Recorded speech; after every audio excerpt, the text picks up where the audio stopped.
Ito yung tutorial kung paano ko to ginawa. Basic lang to mga lods, gamit ang CapCut. Tara, gawin natin. Let's go! Dito, mag-video lang po tayo na dinadampot lang po natin yung ating sombrero. Siyempre po, dapat iba-ibang klase. Depende na lang po sa inyo kung ilang sombrero ang gagamitin nyo dito. Unang gagawin po natin, stay lang po tayo sa pinakaunahan ng ating video.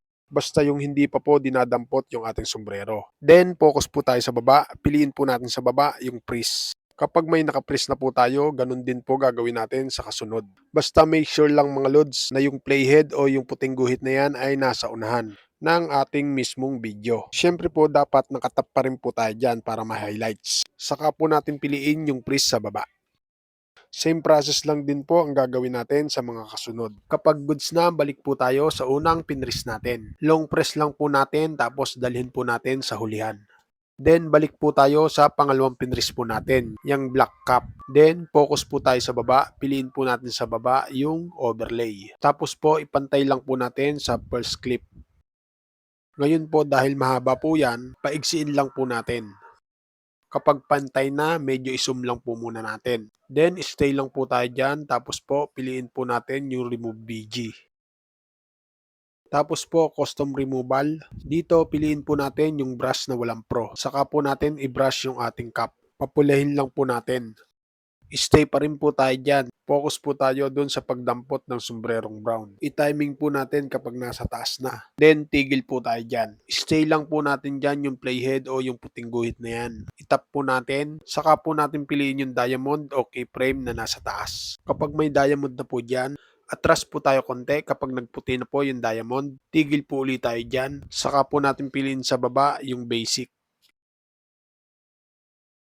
Then, piliin lang po natin yung scale. Dito po tayo mag-a-adjust para mapaliit po natin yung ating sombrero.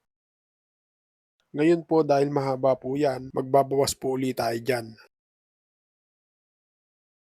Then, ganun din po sa unahan yan. Dito, mag-split lang po tayo. Then, delete lang po natin yung sobra. Then, i-check po natin kung goods ba ang ginawa natin. Kung goods na, same process lang din po ang gagawin natin sa iba nating ipinress. Basta sundan nyo na lang po yung una nating ginawa. Ipinas forward ko na po to kasi medyo mahaba kung iisa-isahin kong i-tutorial.